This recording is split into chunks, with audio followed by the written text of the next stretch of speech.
Sir आपका आवाज नहीं आ रहा है। ओ सॉरी सॉरी। अच्छा सब लोग रीड कर लिए ना, सब लोग रीड कर लिए। Hello hello. सब लोग रीडिंग लगा लियो ना, मतलब सातों पॉइंट सातों फीचर डन है क्या? ओके। सुनो, पहला पहला फीचर क्या था भैया? डिवीजन वर्क करता है, division of total task. Total काम को हम बांट लेंगे इस तरीके से कि एक बंदा सिर्फ एक काम कर रहा है। 1 person does only one thing other than doing everything himself. वो सारा काम खुद ही कर रहा है। हर काम के लिए अलग अलग सेपरेट सेपरेट बंदा बैठा हुआ है। पहले क्या होता था देखो, पहले जमाने में एक बंदा सारा काम करता था, बट अभी के टाइम में क्या स्पेशलाइजेशन। ठीक है, इससे क्या होगा भैया? काम का बर्डन, दो फायदा होगा। पहला फायदा, lighten the total burden. Point number one, lighten the total burden, total burden कम होगा। दूसरा, प्रमोट स्पेशलाइजेशन। जो एडवांटेज क्या भैया? पहला तो काम का बर्डन कम होगा। दूसरा, स्पेशलाइजेशन आएगा। काम का बर्डन कम होगा, दूसरा फायदा भैया स्पेशलाइजेशन आएगा। ठीक है, lighten the total burden and promote specialisation. Lighten the total burden and promote specialisation. Division of work का तो कहते हैं division of total task. Total task, total काम को बांट देना, टोटल काम को बांट देना इस तरीके से कि टोटल बर्डन कम हो जाएगा। Lighten the total burden, lighten the total burden कम हो जाएगा, प्लस प्रमोट स्पेशलाइजेशन। ठीक है, दूसरा पॉइंट क्या है? अच्छा ये डन है, तो ये डन है, ये डन है डिवीजन ऑफ वर्क वाला। देख लो एक बार, अगर अच्छे से क्लियर नहीं है बोलना मेरे को, एक बार अच्छे से अगर क्लियर नहीं है तो बोलना। दूसरा पॉइंट क्या है भैया? Parity between authority and responsibility. Parity between authority and responsibility. Authority का मतलब क्या होता है भैया? ऑथोरिटी का होता है किसी भी काम को करवाने का पावर। ये जो पॉइंट है इसका मैं शायद शॉर्टकट लिखा हूँ। ऑथोरिटी का मतलब होता है किसी भी काम को करवाने का पावर। रेस्पॉन्सिबिलिटी का मतलब क्या होता है? पहले ऑथोरिटी और रेस्पॉन्सिबिलिटी दो वर्ड का मतलब समझो पहले। ऑथोरिटी और रेस्पॉन्सिबिलिटी का दोनों का मतलब समझो पहले, फटाफट। ऑथोरिटी का मतलब क्या होता है? ऑथोरिटी मतलब क्या होता है? ऑथोरिटी और रेस्पॉन्सिबिलिटी। ऑथोरिटी शब्द का मतलब क्या होता है? फिर ऑथोरिटी का मतलब पावर। ठीक है, दिस प्रिंसिपल, यहाँ ना मैंने वो स्किप किया है मीनिंग को, कल्याणी बुक में दिया हुआ है। ऑथोरिटी का मतलब क्या होता है? ऑथोरिटी का मतलब क्या होता है? A person can be accountable for certain activity if is given authority. एक आदमी तभी जिम्मेदार होगा अगर उसको हम, अगर हम उसको पावर देंगे। अगर हम उसको उस काम का पावर देंगे, ऑथोरिटी देंगे। एक एक बंदा तभी किसी काम के लिए जिम्मेदार होगा, अकाउंटेबल होगा, अकाउंटेबल होगा, अगर हम उसको पावर देंगे। देखो एक छोटा सा चीज बताओ, मजाक मजाक में, आप लोग कभी सुने हो बीच में केस, बीच में केस सुने हो? ठीक है, 24 people died, 24 people died of contaminated water. खराब पानी पीने की वजह से 24 लोगों का डेथ हो गया। ठीक है, इंदौर जैसा सिटी में। कौन जिम्मेदार है? Health minister? नहीं। कलेक्टर? नहीं। Chief minister? नहीं। अरे भाई कोई तो ले जिम्मेदारी। ये मैनेजमेंट मतलब कोई तो लेगा जिम्मेदारी, पब्लिक की जिम्मेदारी क्या है? आप हमको साफ पानी नहीं दे रहे हो, हम नॉर्मल पानी पिए जा रहे हैं, और पानी से हमारा ये हो जा रहा है। देखो यही होता है, यही होता है। एक बंदा होना चाहिए पावर, तो दो चीज होता है। ऑथोरिटी किसके पास है? पावर किसके पास है? जिम्मेदारी किसके पास है? तो ये इधर का बात है। सोच के देखो, इतने बड़े लोग बैठे हुए हैं फिर भी उन लोग, कोई तो लेगा जिम्मेदारी। तो ये दोनों होना बहुत जरूरी है। उनके पास पावर है, देखो उनके पास पावर है, साथ ही साथ जिम्मेदारी। देखो उनके पास पावर है, जिम्मेदारी कोई लेता नहीं है। ये अभी का टाइम भी चल रहा है। एक समय था पता है, लोग शर्म के मारे, अगर 5 लोग कभी होता ना, शर्म के मारे मंत्री लोग या कलेक्टर विधायक नौकरी से इस्तीफा देखिए यार मेरे वजह से ना। हमारे कंट्री का प्रॉब्लम क्या है ना, हमारा कंट्री मानता नहीं है, जिम्मेदारी मानता नहीं है। हमारा कंट्री केवल पावर पावर पावर ऑथोरिटी पे करता है। ठीक है, देखो ये पावर का मतलब कहता है, पावर मतलब काम को करवाने का पावर, कि हाँ मैं करवा सकता हूँ। साथ ही साथ जिम्मेदारी। एक पर्सन तभी जिम्मेदार होगा अगर हम उसको क्या देंगे भैया? ऑथोरिटी देंगे। ठीक है, responsibility and authority should be, दोनों साथ साथ होना चाहिए। ठीक है, तो फेल का मानना क्या था? हमको खाली फेल को फेल नहीं करना, authority and responsibility should go side by side, दोनों साथ साथ होना चाहिए। Responsibility and authority should communicate with each other. एक ही बार दो, 2 या 3 लाइन में खत्म है भैया। Authority and responsibility should go side by side, point number 1। Number 2, authority, authority without responsibility. अगर ऑथोरिटी है, जिम्मेदारी नहीं है, तो भैया मेरा बिहेवियर इरेस्पॉन्सिबल होगा। मेरे पास पावर है, जिम्मेदारी नहीं होगा, तो भैया मेरे पास मैं इरेस्पॉन्सिबल बिहेवियर, मतलब किसी काम के लिए रेस्पॉन्सिबल नहीं होगा। वाइल रेस्पॉन्सिबिलिटी है पर अथॉरिटी नहीं है, तो मैं किसी काम का नहीं रहूंगा इनइफेक्टिव। ठीक है, तो यहाँ पे एक छोटा सा मैं ये बता रहा हूँ। ठीक है, भैया उसके पास अथॉरिटी है, भैया उसके पास अथॉरिटी क्या है? अथॉरिटी है, रेस्पॉन्सिबिलिटी नहीं है, तो भैया इरेस्पॉन्सिबल बिहेवियर क्या आएगा? इरेस्पॉन्सिबल। ठीक है, इरेस्पॉन्सिबल हो जाएगा वो। भैया उसके पास अथॉरिटी नहीं है, रेस्पॉन्सिबिलिटी है, इनइफेक्टिव, किसी काम का नहीं है। किसी काम का नहीं, क्लियर है क्या? भैया ऑथोरिटी नहीं, ऑथोरिटी है, रिस्पॉन्सिबिलिटी नहीं तो इनफेक्टिव, ठीक है, लास्ट कर लेंगे फटाफट, बीच का लाइन आप स्किप मार सकते हो। ऑथोरिटी और responsibility should go side by side, ठीक है, फिलहाल का मना था, authority and responsibility should go side by side, दोनों साथ साथ होना चाहिए। Authority and responsibility should consider is ये लाइन को अगर नहीं लिखो तो भी चलेगा। Authority without responsibility leads to irresponsibility, while responsibility without authority makes one person ineffective. खत्म काम, ये ऑथोरिटी रिस्पॉन्सिबिलिटी का ये आप लिख सकते हो, ठीक है। किताब में लंबा क्या दिया, अभी ऑथोरिटी का मतलब समझा है, रिस्पॉन्सिबिलिटी का मतलब समझा है, ठीक है, तो वो अपने को दो दो वर्ड में खत्म करना है, दो शब्दों में खत्म करना है, क्लियर है क्या गाइस? क्लियर है क्या? देख ले पिताम्बर, क्लियर है क्या भाई? पिताम्बर क्लियर है क्या, ये वाला पॉइंट देख लो हाँ सर, फटाफट। clear है। कुछ करना है क्या इसमें? आंसू, नहीं। कुछ करना है इसमें? नहीं तो तीसरा आ जाओ, प्रिंसिपल ऑफ डिसिप्लिन। तो पहला डिवीजन ऑफ वर्क, काम बट रहा है, क्या क्या फायदा रहा डिवीजन ऑफ वर्क से? Lighten the total burden, promote specialisation, दो वर्ड ध्यान देना, lighten the total burden. Lighten, ये लाइटन मतलब लाइटर वाला नहीं, लाइटन हल्का हल्का हल्का, टोटल बर्डन कम हो रहा है, स्पेशलाइजेशन आ रहा है। एक बंदा एक ही, अब इसको ना कॉलेज का एग्जांपल लो। कॉलेज का हमारा एक टीचर है, सब पढ़ा रहा है सब, मेरे को भी ले सकते हो एग्जांपल में, सब पढ़ा रहा है, अकाउंट्स, मैथ्स, बीएसएन, सब पढ़ा रहे हैं भाई, उसके ऊपर बर्डन है, उसका बर्डन बर्डन उसके ऊपर बर्डन है, प्लस किसी पेपर में उसका ठीक ठाक स्पेशलाइजेशन नहीं है। पर वहीं पे अगर सब्जेक्ट वाइज टीचर होता है, भैया क्या होता है, काम का बर्डन, अकाउंट्स वाला अकाउंट पढ़ा रहा है, मैथ वाला मैथ पढ़ा रहा है, तो भैया स्पेशलाइजेशन आ रहा है पहली बात तो, दूसरा बर्डन कम हो रहा है, total burden lighter, total burden and promote specialisation, किसका है, डिवीजन ऑफ वर्क का। बाकी चीजें एक तरफ है, डिवीजन ऑफ वर्क का होता था काम को बांट देना, खत्म काम, division of total task in order to lighten the total burden, promote specialisation. Authority and responsibility should go side by side, दोनों साथ साथ होना चाहिए, ताकि ताकि और authority responsibility should coincide with each other, ठीक है, वरना इस तरह का हालत होगा। ओके, तीसरा आते हैं, प्रिंसिपल ऑफ डिसिप्लिन। पहले डिसिप्लिन वर्ड का मतलब समझाना है, पहले क्या समझाना है, डिसिप्लिन वर्ड का मतलब, डिसिप्लिन का मतलब क्या था, obedience, respect of authority, observance of, जो बंदा आपके ऑर्गेनाइजेशन के लिए काम कर रहा है, वो पहली बात हमारे ऑर्गेनाइजेशन का डिसिप्लिन को मान रहा हो। अगर वो बोलेगा नहीं मैं तो अपने घर का मालिक हूँ, तो तू घर पे जाके काम कर, तेरा यहाँ कोई जरूरत नहीं है।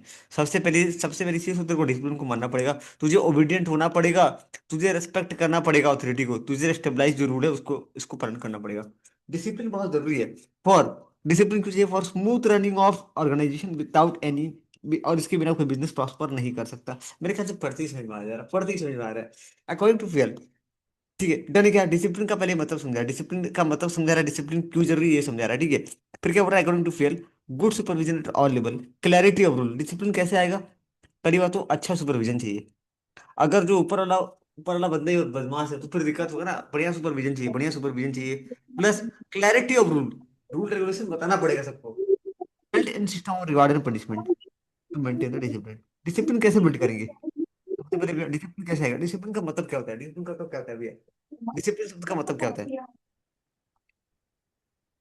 Obedience, respect of authority, observance. अच्छा, आप लोग क्या करोगे बता रहा हूँ, दिन में टाइम निकाल के क्या करोगे, ये जो कीवर्ड है ना, कीवर्ड, इसको थोड़ा ना दो तीन बार बोलते बोलते बोलते बोलते, मैं अभी कोशिश कर रहा हूँ कभी करवा दूँ आपको, ठीक है, वरना ये बस खाली ये कीवर्ड आपको याद करना है, बाकी चीजें ये भर भर के नहीं लिखना है डिम्पल, पूरा किताब भर के नहीं लिखना है, हमको थोड़ा सा ही दो लाइन तीन लाइन लिखना, ठीक है। जैसे मैं कुछ एक बार दिखाता हूँ एक बार, हमको ज्यादा लिखना नहीं होता है, हल्का फुल्का, हल्का फुल्का एकदम।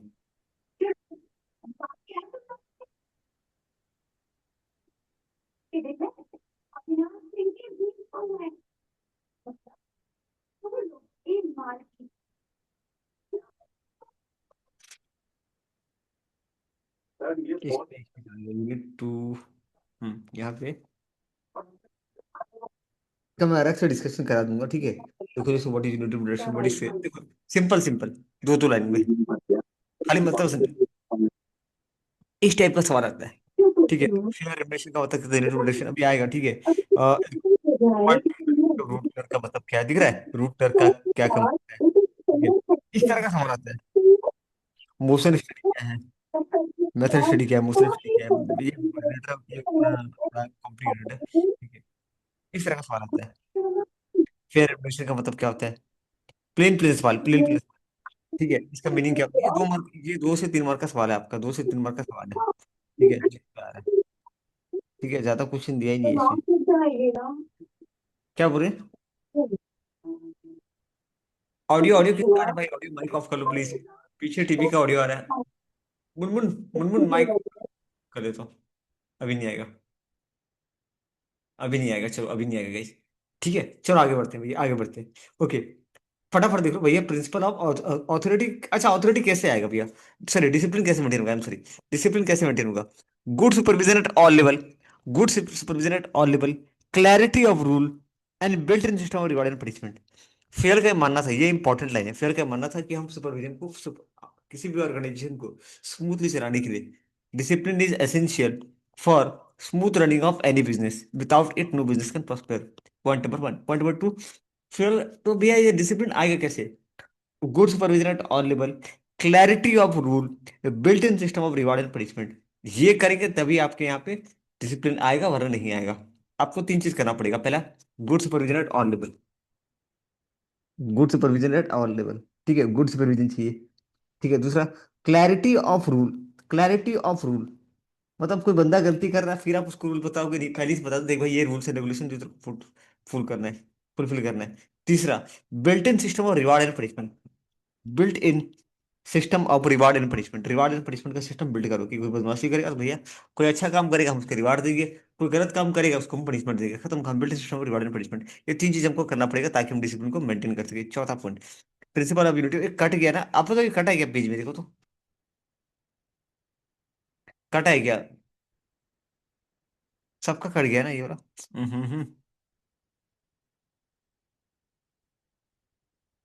ये लास्ट का लाइन क्या लिखा बता रहा हूँ। सबका कटा है कि नहीं कटा है? नहीं सर, मेरा नहीं कटा है। कुछ order to be follow, plastic cut गया ना, ये लास्ट का लाइन देखो तो। ये रीड करना, रीड करना, लास्ट सर लास्ट का। Principal of unity of command. Principal of unity of command क्या बोल रहा है देखो, क्या बोल रहा है?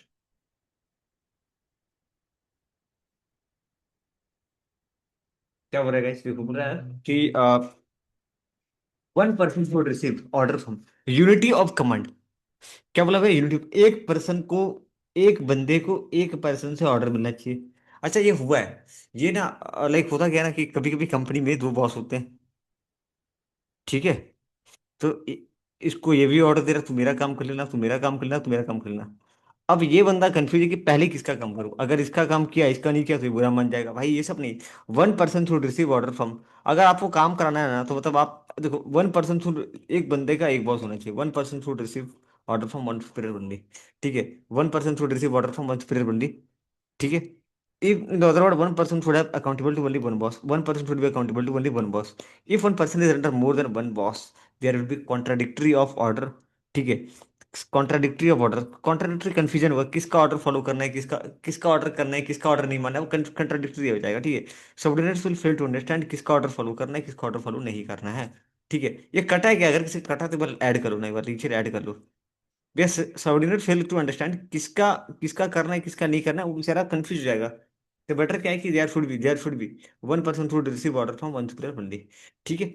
डन है क्या? डन है क्या? डन है क्या? ये इतना मत देखना इसमें, ठीक है? अभी वो केस स्टडी स्टडी कुछ कुछ नहीं है अभी, हमारे सिलेबस में कुछ ऐसा डाला नहीं है। ठीक है? If a person is under more than one boss, then there will be contradictory of order and subordinate will fail to understand किसका ऑर्डर फॉलो करना है, किसका ऑर्डर फॉलो नहीं करना है। ये last, if one person is under more than boss, there will be contradictory order and the subordinate will fail to understand किसका order follow करना है, किसका ऑर्डर फॉलो नहीं करना है। ठीक है? प्राची हो रहा है तो प्रॉपर हो रहा है। डन। तीनों पॉइंट हो गया, तीनों पॉइंट आप लोग का डन है क्या? तीनों पॉइंट डन है क्या? पहला, पहला चार पॉइंट डन है क्या? Division of work, division of work होता है, division of total task in order to lighten the burden, promote specialisation. Authority and responsibility should go commensurate with each other. Authority, ठीक है? और ये लास्ट का दो लाइन इंपॉर्टेंट है। ठीक है? डिसिप्लिन क्यों चाहिए? For smooth running of business. Discipline क्यों चाहिए? For smooth running of business. Discipline क्यों चाहिए? For smooth running of business. Discipline कैसे लाओगे? ये तीन चार काम करके, ये तीन चार काम करके। Unity of command, one person should receive order from one boss only and one person should be accountable to only one boss. If there will be one more than one boss, there will be contradictory of order. ठीक है? And subordinate will fail to understand किसका order follow करना है, किसका order follow नहीं करना है। ठीक है गाइस? डन है क्या? डन है क्या? जल्दी से बाकी के 3 पॉइंट फटाफट फटाफट फटाफट। ओके। अगला पॉइंट है unity of direction. Unity of direction क्या होता है कि there should be one head and one plan for group of activity having same objective. देखो क्या होता है ना, अगर हर एक आपका अगर ऑर्गेनाइजेशन में अलग अलग काम हो रहा है, ठीक है, जैसे पीछे देख रहे था कि भैया अलग अलग काम हो रहा है, अलग अलग टाइप का काम होता है, इस पे नहीं था, ठीक है ओके। भैया जैसे ना अलग अलग काम हो रहा है, हमारी कंपनी में 4 टाइप का काम हो रहा है, ये भी काम हो रहा है, ये भी काम हो रहा है, लेकिन काम ना एक ही है, एक ही काम है। A B C D 4 type का हम काम कर रहे हैं, लेकिन चारों काम ना भैया सबका एक ही प्रोडक्ट के अंदर काम हो रहा है। ये एक प्रोडक्ट का काम को 4 पार्ट में बांटा गया है। अब देखो इसका हो रहा है कि इस सभी प्रोडक्ट का एक ही प्लान होना चाहिए और इनका एक हेड होना चाहिए। There should be there should be one plan and one head for group of activity having same objective। Unit of command क्या बोलते हैं कि there should be one plan, one head and one plan for group of activity। मुझे लग रहा है read खाली करो तो समझ में आ जा रहा है, टाइम अधिक लगाना नहीं पड़ेगा, खाली ऐसे रीड करोगे ना, रीडिंग मारोगे आ जाएगा समझ में। तो भैया there should be one head and one plan for group of activity having same objective. खत्म काम, ये बोलता है unity of direction. There should be one one head and one plan for group of activity having same objective. ठीक है, each group activity with same objective must have, अच्छा एक ही बात को नीचे लिख रखा है, under the control of this principle lead to coordination. इससे क्या फायदा होगा भैया, कोऑर्डिनेशन। यूनिटी ऑफ कमांड से क्या फायदा होगा, डायरेक्शन से क्या फायदा होगा, coordination. Coordination among different activity. अगर इन सबका हेड एक ही रहेगा ना, अगर इन सबका अगर इन सबका एक ही बंदा हेड रहेगा भैया, अगर इन सबका एक ही बंदा हेड है, तो क्या आएगा भैया, कोऑर्डिनेशन। क्या आएगा, कोऑर्डिनेशन आएगा, कोऑर्डिनेशन कोऑर्डिनेशन। भैया जितने भी ग्रुप एक्टिविटी जिनका ऑब्जेक्टिव सेम है, जितने भी ग्रुप एक्टिविटी जिनका ऑब्जेक्टिव सेम है, तो उनका एक प्लान होना चाहिए, एक एक बॉस होना चाहिए। अगर ठीक है, तो एक प्लान होना चाहिए, एक बॉस होना चाहिए, क्यों, इससे क्या होगा भैया, कोऑर्डिनेशन। कोऑर्डिनेशन आएगा। डन है क्या, बोलो जल्दी से फटाफट देखो। बीच का जो लाइन है ना वो रिपीट कर रहा है, ऊपर वाले लाइन को रिपीट कर रहा है। बीच का जो लाइन है ऊपर वाले लाइन को रिपीट कर रहा है। तो principle of unity of command direction standard there should be one head one plan. ठीक है, रीड करो फटाफट, रीड करो फटाफट, रीड करो गाइस, फटाफट रीड करो जल्दी से। इजी है ना, इजी है पूरा, परफेक्ट।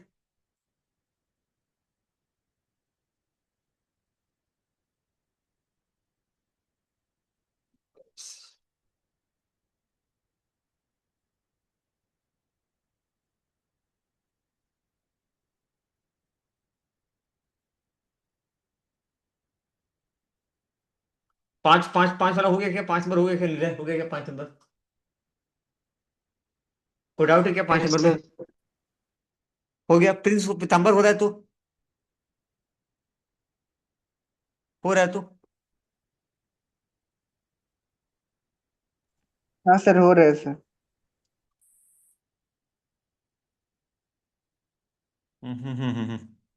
ओके।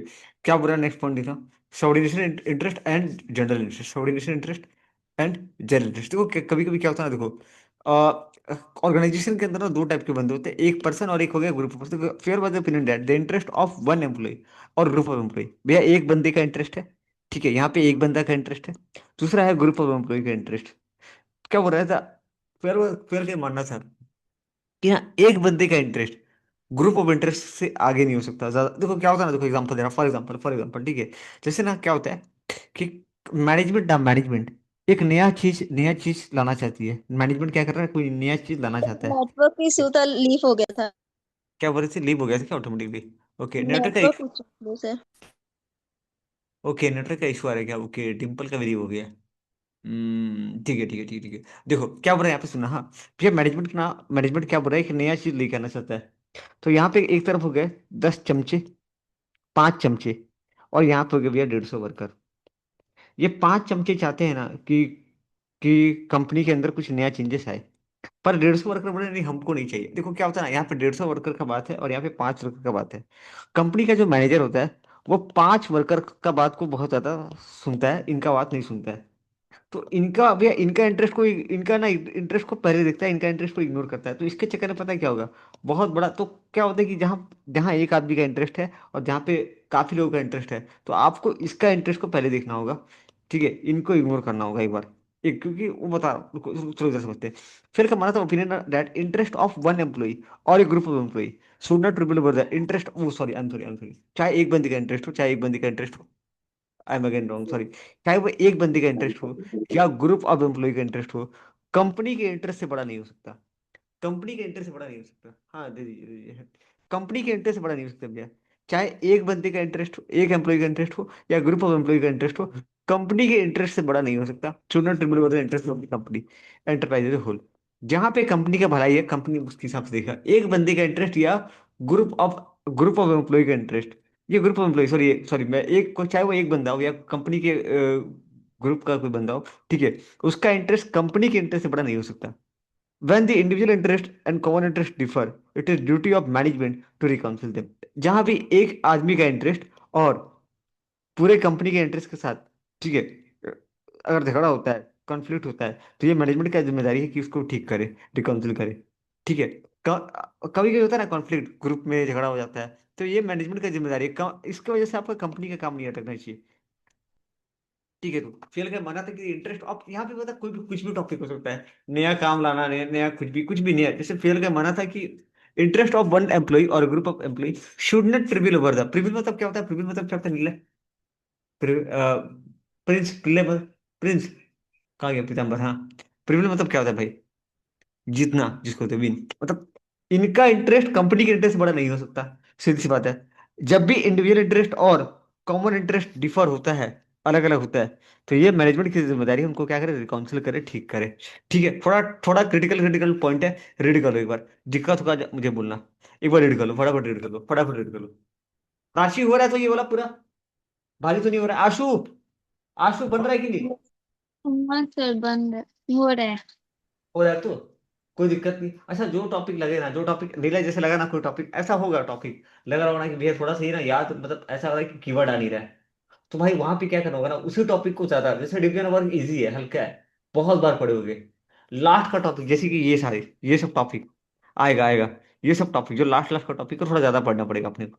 ठीक है। अभी आते हैं गाइस, लास्ट पार्ट, 7 वाला, सेवन सेवन वाले में लास्ट पार्ट, ठीक है, प्रिंसिपल ऑफ फेयर रेमुनेशन। इनका मानना था कि फेयर रेमुनेशन देना चाहिए, fair remuneration should be paid to the worker. अब ये फेयर रेमुनेशन के बारे में क्या बोलते हैं, ठीक है, अफोर्ड मैक्सिमम सेटिस्फेक्शन, जिससे ना आपको सेटिस्फेक्शन मिले, किसको, एम्प्लॉय और एम्प्लॉयर दोनों को, to the both employee and employer, employer होगा यहाँ पे, गलती है, एंड द एम्प्लॉयर, जो काम करने वाले कर्मचारी हैं प्लस जो काम देने वाला मालिक है, दोनों को संतुष्टि होना चाहिए, ऐसा अपने को रखना होगा।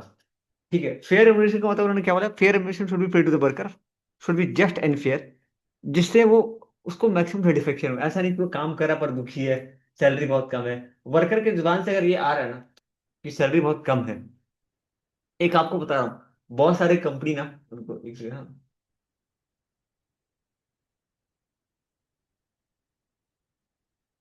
बहुत सारी कंपनी क्या करते हैं भैया, सैलरी जो होता है ना, सैलरी सैलरी बहुत ज्यादा देते हैं, पर ना फैसिलिटी, जैसे मैं एक छोटा सा आपको एग्जांपल दे रहा हूँ, ठीक है, जैसे मेरा एक फ्रेंड है, उसका ना सैलरी बहुत कम है, मुझसे भी कम, लेकिन उसका फैसिलिटी बहुत ज्यादा देता है, तो मुझे लगता है यार उसका जॉब सही है, उसको रेंट फ्री अकोमोडेशन दे रहा है, वाह, ग्रेट, रेंट फ्री अकोमोडेशन दे रहा है, खाने के लिए कैंटीन दे रहा है, ठीक है, मेडिकल फैसिलिटी भैया, मतलब बीमार पड़ा तो कहीं भी इलाज कराएगा, बिल रिम्बर्स हो जाता है, और भी कई सारे फैसिलिटी हैं, शादीशुदा नहीं है, नहीं तो उसके बच्चों का पढ़ाई का खर्चा भी कंपनी उठाएगा, इतना इतना कंपनी फैसिलिटी दे रहा है ना, तो वर्कर के लिए ना, मतलब वर्कर का महंगाई से लड़ सकता है वो, मतलब सोचो उसका बच्चों का पढ़ाई का खर्चा, उसके परिवार का मेडिकल फैसिलिटी, उसको रहने के लिए क्वार्टर दे रहा है, 2 बेडरूम हॉल किचन, हाँ, बंगलो नहीं देगा, ऑफिसर थोड़ी है वो, इंजीनियर है नॉर्मल, ठीक है, ये इतना सारा फैसिलिटी वो दे रहा है, तो सुनो ना, उसको सैलरी भले ही कम है, लेकिन इतना फैसिलिटी वो दे रहा है ना, अगर वो खुद खरीदेगा ना तो उसको महंगा पड़ेगा,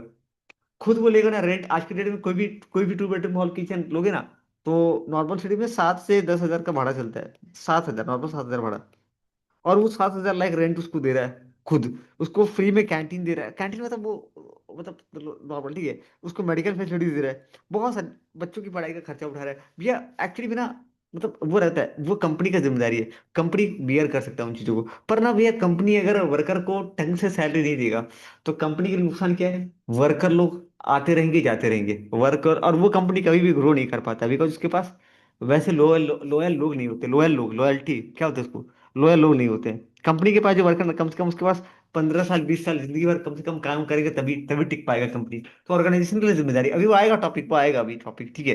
वो टॉपिक आएगा, जो टॉपिक लिंक है किससे पता है? रुकना, वेट करना, ये है आपका stability in the tenure of person. देखो ये टॉपिक है, stability in the tenure of person. जो पर्सन मतलब क्या होता है पीताम्बर? पर्सनल का मतलब क्या होता है? इस टॉपिक का मतलब समझा मेरे को। Stability in the tenure of personal, इस टॉपिक, इस लाइन का मतलब क्या है? कोशिश कर भाई, कोशिश कर। सर एम्प्लॉय का जॉब को सिक्योर करने को बोल रहे हैं। वेरी गुड भाई, ठीक है। फिर क्या माना था कि instability the tenure of person. देखो ये क्या होता है ना, अगर ना आपकी कंपनी वर्कर आ रहे हैं जा रहे हैं आ रहे जा रहे हैं, तो आप भी ढंग से काम नहीं कर पाओगे। तो ये बहुत जरूरी है कि जो वर्कर आपकी कंपनी में काम कर रहे हैं वो लंबे समय तक टिके रहे, लंबे समय तक टिके रहे। वो जाना नहीं जाना वो उसके ऊपर है, ठीक है। Instability in the tenure of person both the cause and effect of bad management, ये बैड मैनेजमेंट का निशानी है, ठीक है। आते हैं भैया। तो अच्छा ये बोला एक भैया, फेल क्या मानना था कि remuneration pay to the worker should be just and fair, should afford maximum satisfaction, जिससे एक वर्कर को मैक्सिमम सेटिस्फेक्शन मिल सके, ठीक है। फॉर बोथ एम्प्लॉय, और ये अच्छा किसके लिए भैया? बोथ एम्प्लॉय, काम करने वाले और काम देने वाले दोनों के लिए, एम्प्लॉय तो एम्प्लॉयर, ठीक है। Management should ensure that fair reward for the work, fair reward उसको मिल रहा है, जो भी वो काम कर रहा है उसका पैसा उसको मिल रहा है। And decide the most equitable method of calculating the wages. अच्छा वो क्या था? Differential wage system. ये क्या था? Most equitable wages. मतलब लगना नहीं चाहिए कि यार सामने वाला बंदा मेरे को काम का बहुत कम पैसा दे रहा है। मतलब equitable method, most equitable method of, जैसे आपको पता ना कि जैसे एक बीच में टॉपिक डिस्कस किया था कि जिसका जितना ज्यादा वर्क एक्सपीरियंस होता है, जितना ज्यादा नॉलेज होता है, उसको उतना पैसा मिलता है, ठीक है। वो तरीका बेस्ट है। वो पैसा काटना डिफरेंशियल बेस सिस्टम बकवास तरीका है, ठीक है। मैनेजमेंट को इंश्योर करना पड़ेगा। थोड़ा थोड़ा टेक्निकल है, थोड़ा टेक्निकल है ये, थोड़ा सा टेक्निकल है, ठीक है। ये देखोगे ना, अभी जस्ट कुछ देर पहले मैं डिस्कस किया था, फेयर रेमुनरेशन वाला वर्ड आया था शायद। हाँ, what do mean by fair remuneration? देखते हैं ये कैसे लिख रहा है answer. Fair remuneration point number 2 का कैसे लिख रहा है ये देखते हैं एक बार।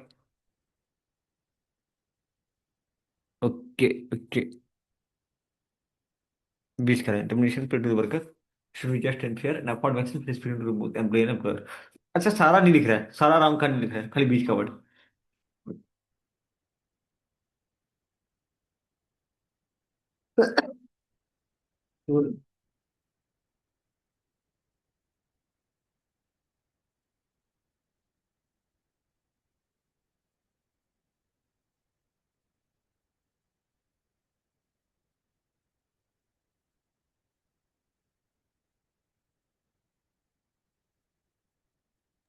सर आपको साउंड नहीं आ रहा है, वॉइस नहीं आ रहा।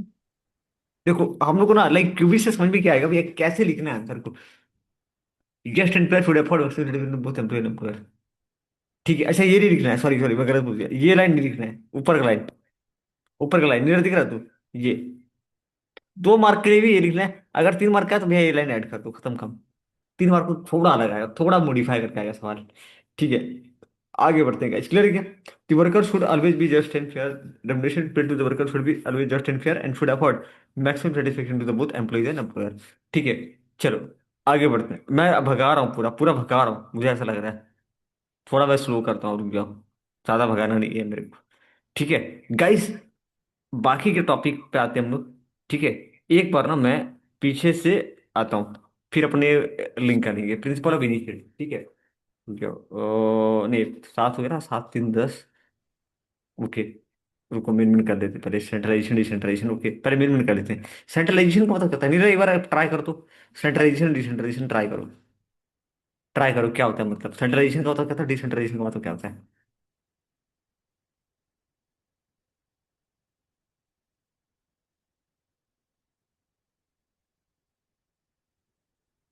चलेगा, टूटा फूटा चलेगा, नहीं जाए कोई दिक्कत नहीं।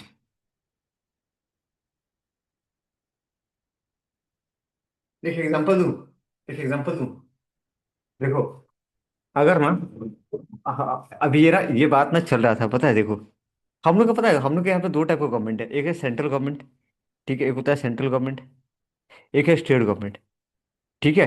एक जन क्या बोलता है कि पूरे स्टेट गवर्नमेंट का पावर कम कर दो, सेंट्रल गवर्नमेंट का पावर बढ़ा दो, पूरा कंट्री को कौन चलाएगा? Central government. पॉसिबल नहीं है, कंट्री बहुत बड़ा है, हमारा कंट्री बहुत बड़ा है, उसको चलाया चलाना एक बंदा नहीं चला सकता। तो भैया इसलिए क्या किया गया, स्टेट गवर्नमेंट बनाया गया, ताकि ना स्टेट्स को भी चलाया जा सके, ताकि आराम से चीजों को कंट्रोल किया जा सके। सेंट्रलाइजेशन का मतलब पावर एक बंदे के हाथ में, पावर एक बंदे के हाथ में सेंट्रलाइजेशन। डिसेंट्रलाइजेशन का मतलब पावर भी बढ़ गया है, पावर क्या है, स्टेट के चीफ मिनिस्टर के पास, गवर्नर के पास बढ़ गया है। तो भैया सेंट्रलाइजेशन का मतलब क्या होता है, ध्यान से पढ़ना। Concentration of power in the hand of, concentration of power in the hand of few people, like top level। अगर टॉप लेवल मैनेजमेंट के पास पावर है, सेंट्रलाइजेशन। टॉप लेवल मैनेजमेंट के पास पावर है, तो भैया सेंट्रलाइजेशन। पर अगर पावर, पावर जो है ना, जो नीचे जो पहले कौन बता, टॉप लेवल। पहले कौन है, टॉप लेवल, फिर कौन है भाई, टॉप के बाद नीचे कौन होता है, मिडिल लेवल, फिर क्या है, लोअर लेवल। अगर सारा पावर भैया टॉप लेवल के हाथ में, सेंट्रलाइजेशन। भैया पावर जो है, आधा पावर इधर है, आधा पावर इधर है, इनको पावर दो, मैक्सिमम पावर, डिसेंट्रलाइजेशन। ठीक है क्या भैया, सारा पावर अगर ऊपर है तो सेंट्रलाइजेशन, अगर पावर नीचे बांटा गया है तो डिसेंट्रलाइजेशन। ठीक है, तो भैया बेस्ट कौन सा है, बेस्ट कौन सा है, वो यहाँ पे सजेस्ट नहीं किया है। Centralisation is consolidation of authority in the hand of few, top level. Everything which goes to increase the importance of subordinate is decentralisation. अगर जूनियर का पावर अगर सबऑर्डिनेट्स का पावर बढ़ रहा है, तो भैया क्या बोलेंगे इसको, डिसेंट्रलाइजेशन। ठीक है, तो डिग्री ऑफ सेंट्रलाइजेशन डिसेंट्रलाइजेशन के बारे में क्या बोल रहे हैं, डिपेंड अपॉन द, देखो किसी ऑर्गेनाइजेशन में क्या होता है, सेंट्रलाइजेशन अच्छा होता है, वरना पता है क्या होगा, कंपनी के जूनियर आपको बेच के खा जाएंगे, पता ही चलेगा। कंपनी के मिडिल लेवल वाले कंपनी को बेच के खा जाएंगे। इसीलिए ऊपर वालों को पावर दो। किसी किसी कंपनी में, जैसे टाटा जैसी कंपनी है, ठीक है, रिलायंस जैसी कंपनी है, वहां पे मिडिल लेवल वालों के पास ज्यादा पावर होता है। ठीक है, जो नीचे होता टॉप लेवल बहुत कम पावर है मतलब भैया, मतलब ना 70% डिसीजन ये लोग लेते हैं, 30% डिसीजन कुछ कुछ जगह पे ये लोग लेते हैं। और भैया सेंट्रलाइजेशन का, सेंट्रलाइजेशन मतलब ऊपर वाले का पावर ज्यादा है, नीचे वाले का पावर कम है, नीचे वाले का पावर ज्यादा, ऊपर वाले का कम है, डिसेंट्रलाइजेशन। ठीक है, तो भैया सेंट्रलाइजेशन डिसेंट्रलाइजेशन कौन सा अच्छा है, तो बोला गया है कि the degree of centralisation and decentralisation depend on different cases, but a balance must be maintain between centralisation decentralisation in order to attain the best possible result. एक बार रीड कर लो इसको, फटाफट रीड कर लो। सेंट्रलाइजेशन अच्छा है कि डिसेंट्रलाइजेशन अच्छा है, वो डिपेंड करता है अपॉन द डिफरेंट केसेस, वो अलग अलग सिचुएशन डिपेंड करता है। किसी किसी जगह पे सेंट्रलाइजेशन अच्छा होता है, किसी किसी जगह पे डिसेंट्रलाइजेशन। जैसे छोटे छोटे कंट्री होते हैं ना, छोटे छोटे कंट्री जैसे नेपाल, नेपाल जैसा कंट्री, बांग्लादेश जैसा कंट्री, श्रीलंका जैसा कंट्री, बहुत छोटा देश है। उससे बड़ा हमारा स्टेट है उत्तर प्रदेश। ठीक है ना, चार तो श्रीलंका घुस जाएगा उसमें, सोचो। तो भैया जहाँ पे ना पावर, जहाँ पे ना, तो वहां पे सेंट्रलाइजेशन, डिसेंट्रलाइजेशन हो ही नहीं सकता, सेंट्रलाइजेशन चाहिए। पर इंडिया जैसे कंट्री में डिसेंट्रलाइज करना पड़ेगा पावर को, क्योंकि बहुत बड़ा कंट्री है हमारा। तो भैया वो डिपेंड करता है on the different cases. Same चीज हो सकता है क्या पीताम्बर, नहीं भैया, different cases. But a balance must be maintain between the centre, but एक बैलेंस आपको मेंटेन करना पड़ेगा। ठीक है, इन ऑर्डर टू बेस्ट, ताकि आप बेस्ट पॉसिबल रिजल्ट दे सको। ठीक है पीताम्बर, सेंट्रलाइजेशन अच्छा कि डिसेंट्रलाइजेशन अच्छा, क्या बोलता है, ओपिनियन नहीं मांग रहा भाई, आंसर के हिसाब से क्या बोलेगा, सेंट्रलाइजेशन की डिसेंट्रलाइजेशन। डिसेंट्रलाइजेशन।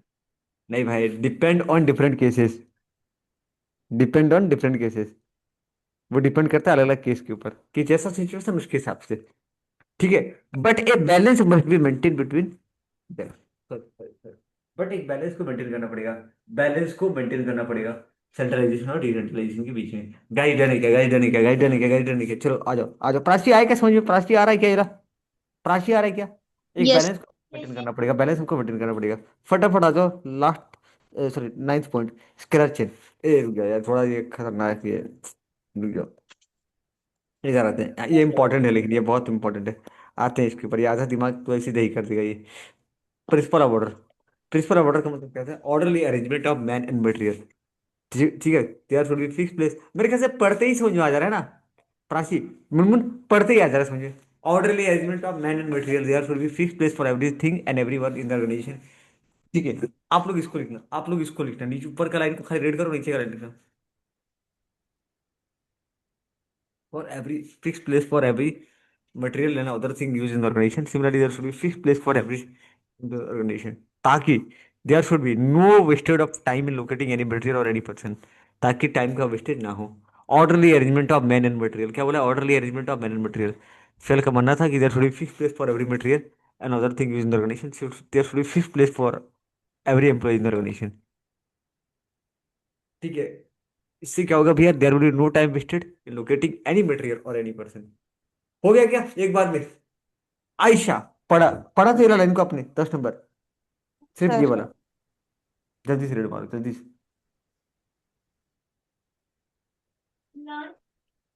हाँ बोलिए बोलिए।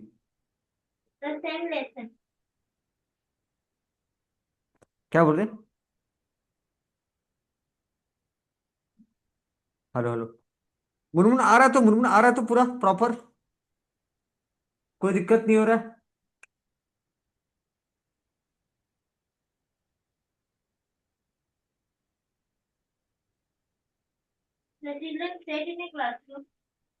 क्या बोल रहे हैं? बस खत ओके। गाइस रुको एक सेकंड, हाँ। थोड़ा आप लोग लेते हैं टेक्निकल टेक्निकल, अब मैं हो गया खत्म, 8 9 जो हो गया ना, अब थोड़ा जो काम का चीज़ है उसको उठाते हैं। ठीक है। We have principle of spirit de corps, इसका मतलब क्या है? स्पिरिट क्रॉप का मतलब क्या है? Spirit of loyalty. देखो, बहुत जरूरी है। स्पिरिट ऑफ लॉयल्टी बहुत जरूरी है। कभी सुने हो ना? अच्छा, ये आप कभी न्यूज में नहीं सुने हो? कंपनी का वर्कर छोड़ के दूसरे कंपनी में चला गया, खास करके टॉप लेवल जो मैनेजमेंट होते हैं ना, अगर ये होता है ना काम। अच्छा, कुछ बोल रहे हैं क्या आशु, कुछ बोल रहे हैं क्या आप? नहीं सर। नहीं तो, कोई कुछ बोल रहा था मेरे ख्याल से, मैं सुन नहीं पा रहा था। ओके। गाइस क्या बोल रहा है? प्रिंसिपल ऑफ स्पिरिट दिखाओ, लाइन पूरी करा कर अब, ये spirit of loyalty, spirit of loyalty and devotion among the group which belongs.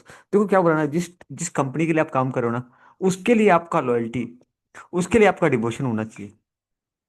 जिस कंपनी के लिए, जिस ऑर्गेनाइजेशन के लिए आप काम कर रहे हो, उसके प्रति आपका लॉयल्टी, उसके प्रति आपका डिवोशन, उसको बोलते हैं spirit of loyalty and devotion. The manager must ensure to make, देखो क्या होता है ना, हमारी कंपनी में ना अगर ना टीम वर्क मतलब, एक एक एक आप लोग के पता नहीं सिलेबस में है कि नहीं, मैजिक ऑफ टीम वर्क। ठीक है। जब तक स्पिरिट नहीं आएगा ना टीम के अंदर, तो भैया कोई भी ऑर्गेनाइजेशन अचीव नहीं कर सकता। आपस में लड़ रहे हैं, आपस में झगड़ा कर रहे हैं, आपस में अपना ईगो दिखा रहे हैं, तो भैया कभी तरक्की नहीं कर पाओगे।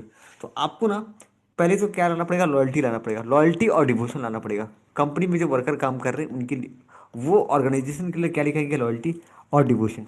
स्पिरिट, स्पिरिट ग्रुप का spirit of loyalty and devotion among the group of, to the group which you belong. जिस ग्रुप के लिए आप काम कर रहे हो, जिस कंपनी के लिए आप काम कर रहे हो, उसके लिए आपका लॉयल्टी और स्पिरिट होना चाहिए। क्या बोलता है सुना, manager must make constant effort, manager का जिम्मेदारी है कि वो लगातार एफर्ट डाले to ensure harmony, cohesiveness and spirit the group.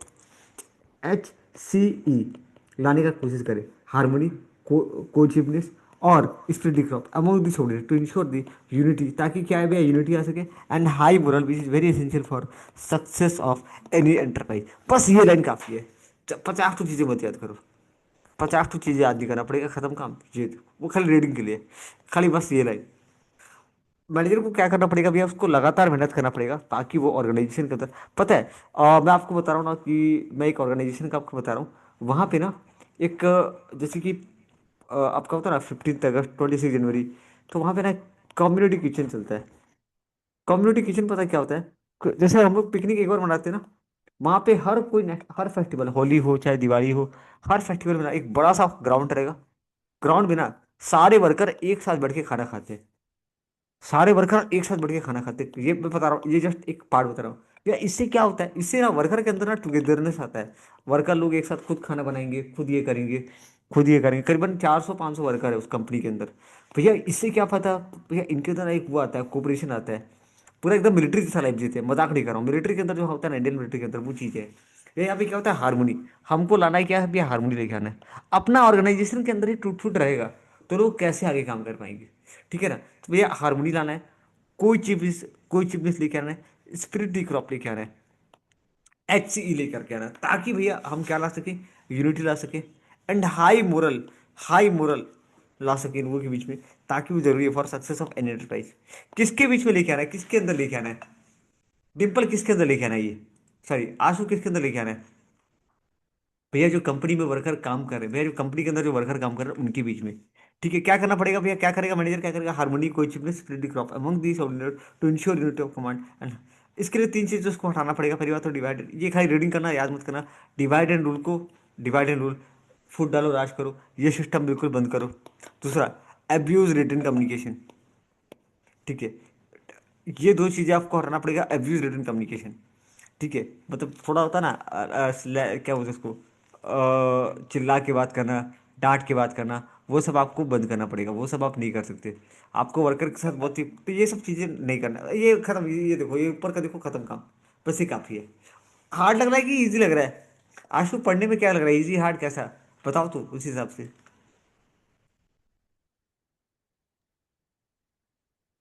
Prachi कैसा, इजी हार्ड है पढ़ने वाइज? ये खत्म हो जाएगा क्या आप लोग का?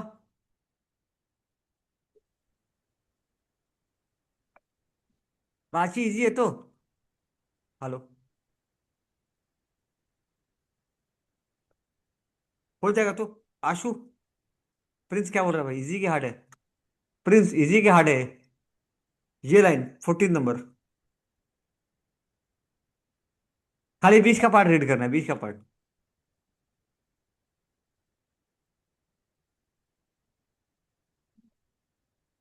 हो आशु जाएगा। कैसे? हो जाएगा ना? पक्का? हाँ। याद करना पड़ेगा थोड़ा, यस सर। इसको लर्न करना पड़ेगा, इंपॉर्टेंट, मार्क लेना। कम से कम इसको, लाइक ये जो है ना, ये टॉपिक याद करना पड़ेगा, सिर्फ 20 का टॉपिक याद करना पड़ेगा। अरे वो नहीं है मेरे पास।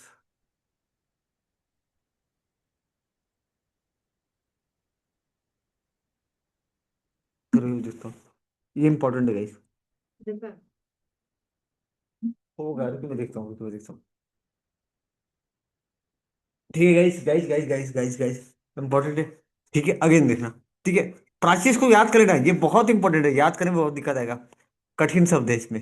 ठीक है, 30 नंबर आते हैं। देखो टफ है, वर्ड थोड़ा टफ है, बिकॉज स्पिरिट हार्मोनी क्या क्या बोल रहा है, समझने में दिक्कत होगा। प्रिंसिपल ऑफ इनिशिएटिव, अब देखो क्या होता है ना, क्या होता है कि मेरे को चाहिए ना, हम लोग क्या होता है ना, देखो अब मेरे ऑर्गेनाइजेशन में ना एक कल्चर है हम लोग के ऑर्गेनाइजेशन के अंदर, कि जो मेरे से भी आइडिया ले जाता है, ठीक है, अगर आइडिया पसंद हो तो पूछते सबसे हैं। ऊपर इनिशिएटिव पे क्या बोलते हैं? इनिशिएटिव का मतलब होता है power of thinking out A plan, ensuring successful, किसी भी प्लान को सोचना और उसको सक्सेसफुली इंप्लीमेंट करना। मैनेजर होता है ना, अपने हमेशा जूनियर को इंस्पायर करना चाहिए, ठीक है, कि वो अपना इनिशिएटिव दिखाएं।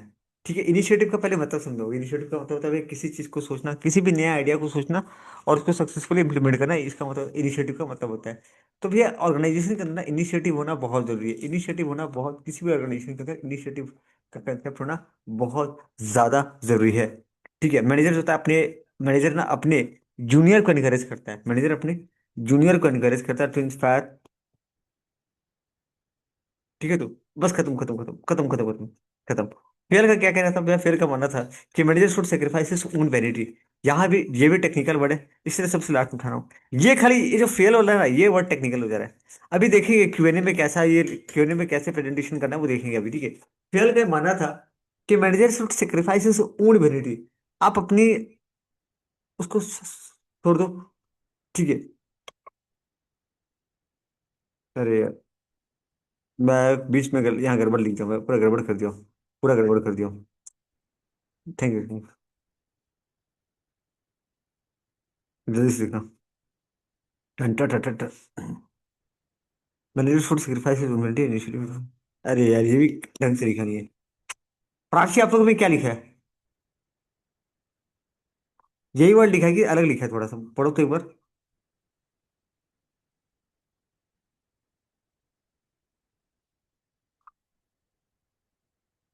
ओके चलो, इसको यार यहाँ तक ऐड कर देना। तो मैनेजर फूड सेक्रीफाइस ह्यूमैनिटी, तो मैनेजर को अपना ये छोड़ना होगा। ठीक है, चलो यहाँ तक भी करो तो काफी है, देखते हैं आगे क्या होगा। ठीक है, ओके। नेक्स्ट आते हैं guys, principle of equity. Equity का मतलब है ना जस्टिस, इक्विटी शब्द का मतलब there should be neither nepotism neither favouritism. अच्छा, इक्विटी का मतलब क्या होता है? जस्टिस, काइंडनेस, जस्टिस और काइंडनेस। ठीक है, वे फेल का मानना था कि to encourage the worker to fulfil their duties with devotion and loyalty, management सभी वर्कर को एक जैसा देखेगा, सभी वर्कर को वो एक जैसे देखेगा, मैनेजमेंट शुड यहाँ से। फेयर का मानना था कि ठीक है, equity mean justice and kindness. Fair का मानना था कि एंड अगर आप चाहते हो कि जो वर्कर है, अगर आप चाहते हो कि आपका वर्कर के पीछे कहाँ एक है ना, एक ये स्पिरिट डिक्रॉप, ये अगर आपको चाहिए, ऐसा टाइप का कुछ चाहिए आपको, तो पहली बात तो आपको आपको सबको एक जैसा ट्रीट करना पड़ेगा, जस्टिस एंड काइंडनेस। ठीक है ना? फेयर का मानना था कि अगर आप चाहते हो कि वर्कर अपनी ड्यूटीज एंड रिस्पॉन्सिबिलिटी को ईमानदारी से फुलफिल करें, तो सबसे ज़्यादा जरूरी क्या है? ठीक है, देयर शुड वो the management should deal with the employee with equity based kindness and justice. सबको एक जैसा ट्रीट करोगे। तुम लोग पता है मैं ना ऐसा ऑर्गेनाइजेशन क्यों देख पाया पता है? आपको बता रहा हूँ कि हम लोग के यहाँ पे क्या होता है ना, जो जो क्या बोलते हैं उसको, इंडियन आर्मी से ना, इंडियन आर्मी से रिटायर्ड लोग होते हैं, कसम बता रहा हूँ ना, पता है, उन लोग का तरीका बहुत अलग है। इंडियन आर्मी से जो रिटायर्ड होते हैं उनको हम लोग बोलते हैं, क्या बोलते हैं पता है? एक्स सर्विस में। नाम सुने कभी? आंसू सुनिए कभी?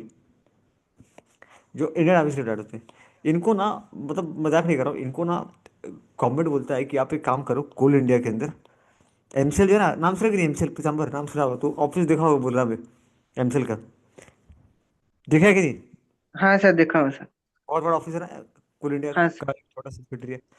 इन लोग को ना गवर्नमेंट टेंडर देता है, ये लोग कंपनी बनाते हैं। इन लोग ना, अब देखो ये लोग है कौन से, आर्मी बैकग्राउंड के। इनका भाई, इनका जो काम करने का तरीका है, इनका टीम वर्क बहुत तगड़ा होता है।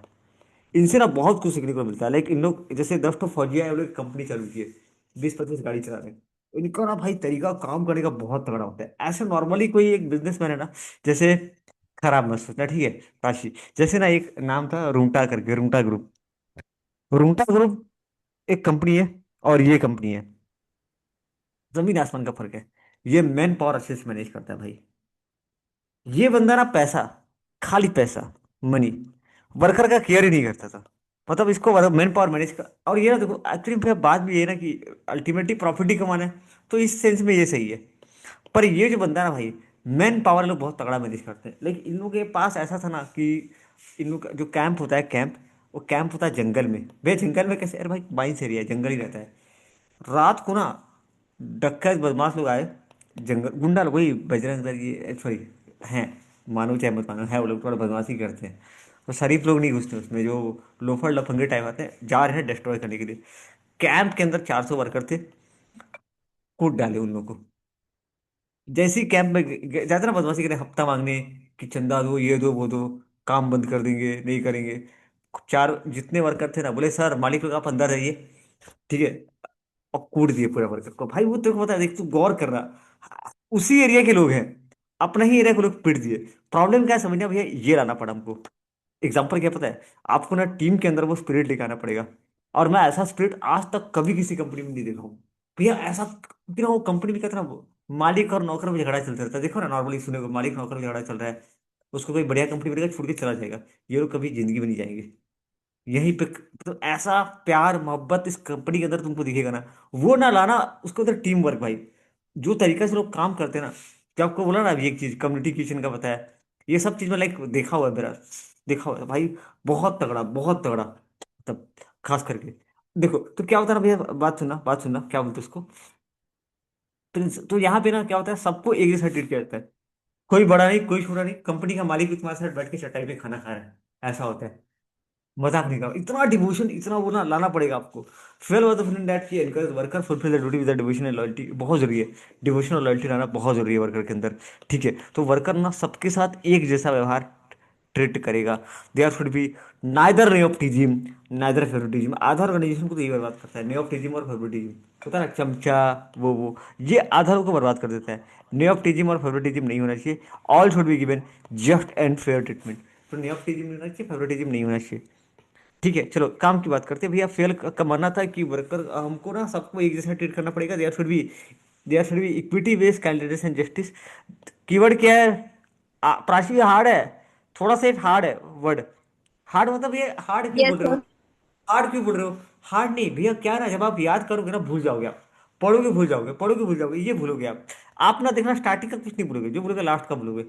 इक्विटी, क्योंकि इसमें ना वर्ड इसका पॉइंट से मैच ही नहीं कर रहा है, पॉइंट से मैच ही नहीं कर रहा। ऑर्डर का मतलब क्या होता है, सॉरी सॉरी, इक्विटी का मतलब क्या होता है भैया? इक्विटी शब्द का मतलब क्या था भैया? Equity based justice and kindness, खत्म। तो भैया यहाँ पे क्या बना है कि management should deal with the employee with equity based justice and kindness. ये वर्ड है, कीवर्ड है, ये कीवर्ड है। दिखा क्या मुनमुन? दिखा पहला keyword, management should deal with employee with equity based justice and kindness. Fayol क्या मानना था कि वर्कर, फेयर क्या मानना था that to encourage worker to fulfil their duties with devotion and loyalty. इसके बिना आप काम नहीं करा पाओगे, वरना वर्कर आप ही को चुना लगाएगा। डिवोशनल लॉयल्टी, इसके लिए आपको क्या करना पड़ेगा? डिवोशनल लॉयल्टी के लिए क्या करना पड़ेगा? इक्विटी लाना पड़ेगा आपको। वो वाला इक्विटी नहीं, इक्विटी डिवेंचर बॉन्ड नहीं, समझा पीताम्बर? समझा? ठीक है, there should be neither nepotism neither favouritism. Okay, done है क्या, बताओ दो बार, ये कल यहाँ तक बस हो गया। डन है क्या, जल्दी से। पीताम्बर भाई डन है क्या?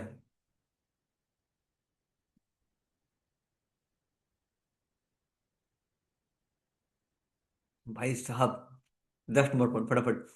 ऑर्डर तो क्लियर है, ऑर्डर क्लियर है। क्या छूट गया बताना? स्क्रैच चेन, खतरनाक वाला स्क्रैच चेन। ठीक है, 1 मिनट। प्राची सारा याद हो जाएगा ना? कल क्या करना बता रहा हूँ, कल क्या करना। प्लीज सुनना, आंसू सुनना। कल ना, दिन में बीएसएम लेके बैठना। दिन में बीएसएम लेके बैठना। टाइम ऐसे करना जैसे, मान लो एग्जांपल, जस्ट एग्जांपल दे रहा हूँ कि प्राची बोली भैया मैं ना 1 बजे बैठूंगी पढ़ने। तो 1 बजे से लेकर के बैठना 3 बजे तक।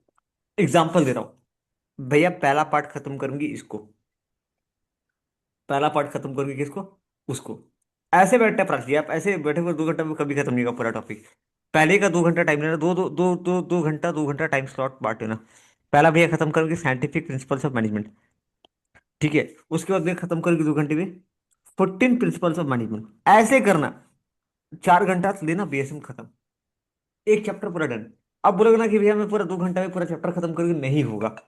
बहुत आराम आराम से, आराम आराम से पढ़ना होता है। ठीक है ना? प्रिंस, हड़बड़ी मत करना। आशु, हड़बड़ी मत करना, बहुत आराम से पढ़ना। आते हैं भैया स्केलर चेन में। स्केलर चेन किसके लिए बता रहा हूँ, कम्युनिकेशन के लिए। जैसे ना भैया मेरे को ना, मेरे को सपोज टॉप लेवल, ध्यान से सुनना, टॉप लेवल, मिडिल लेवल, और होता है लोअर लेवल। होता क्या है ना भैया, ये मिडिल लेवल है और मिडिल के नीचे आता है लोअर लेवल। अब कम्युनिकेशन भैया तेरे को ना इधर से यहाँ ऊपर लेके जाना है। बात सुन, तू डायरेक्टली टॉप लेवल मैनेजमेंट के पास नहीं जा सकता भाई। तेरे को जाना पड़ेगा अपने लेवल के ऊपर, लेकिन तेरे को कुछ ऐसा चीज़ है ना, टॉप लेवल मैनेजमेंट को जानना है कि नीचे क्या चल रहा है, नीचे वाले लोग काम कर रहे हैं कि नहीं। ठीक है, मिडिल उसको ये जानकारी चाहिए, इससे मिला ना। ठीक है, तो कम्युनिकेशन होना बहुत जरूरी है। तो स्केलेशन क्या है, कम्युनिकेशन के लिए scalar chain of superior, chain of superior ranging from ultimate authority to the lowest rank. Ultimate authority, chain of superior, top level से लेकर के लोअर लेवल रैंक तक का बात कर रहा है ये। ठीक है, फेल का बनना था कि एक हायरार्की चैनल हम बिल्ड करेंगे, message to ensure unity of command and effective communication. बस खत्म खत्म खत्म खत्म, उतना ज़्यादा वो नहीं। गैंग प्लैंक क्या होता है वो खाली एक छोटा सा चीज पढ़ लेंगे। गैंग प्लैंक का क्वेश्चन दिया है क्या, देखो तो। मेरे ख्याल से कुछ नहीं है, फालतू है यार वर्कबुक। कुछ खाली वो हल्का फुल्का सवाल दिया एक आध चैप्टर के लिए, और कुछ दिया ही नहीं है। प्राची कैसा लगा आपको ये वाला वर्कबुक? लिमिटेड है ना, बहुत बहुत कम क्वेश्चन है, बहुत कम। और देना चाहिए था भर भर के।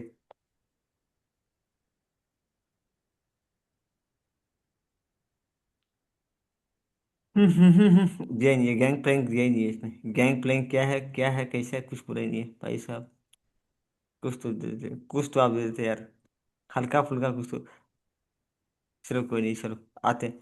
गाइस सुनो, स्केलेशन का मतलब क्या होता है, ये स्केलर से बताता है range of superior from top level to superior, मतलब रेंजिंग ऑफ सुपीरियर। देखो ये वाला बात कर रही है, ये रहा। इसके नीचे ये आएगा, इसके नीचे ये आएगा, इसके नीचे ये आएगा, और top level, middle level, lower level. ठीक है, तो ranging of chain of superior from ultimate authority to lowest rank, खत्म काम। पीयर का मानना था कि स्केलर एक हायरार्की आपको बनाना पड़ेगा, स्केलर चेन प्रॉपर होना पड़ेगा, ताकि यूनिटी ऑफ कमांड, मैं इसको काम दूंगा, मैंने इसको काम दिया, ये काम इसको देगा, फिर ये काम इसको देगा, यूनिटी ऑफ कमांड। और दूसरा, कम्युनिकेशन, प्रॉपर कम्युनिकेशन होना चाहिए। मैंने जो काम दिया वो काम का रिपोर्ट भी मेरे को चाहिए, मैंने काम दिया, मुझे काम का रिपोर्ट चाहिए। तो भैया कम्युनिकेशन और यूनिटी ऑफ कमांड, ये दोनों चीज़ें बहुत जरूरी है। हायरार्की चैनल क्यों चाहिए भैया, फॉर हायरार्की चैनल क्यों चाहिए भैया, for to ensure unity of command and effective communication, to ensure unity of command and effective communication. गैस ट्रेनिंग है, हायरार्की क्यों चाहिए, to ensure unity of command and effective communication. Done है क्या, बोलो, डन है क्या? To ensure unity of command and effective communication.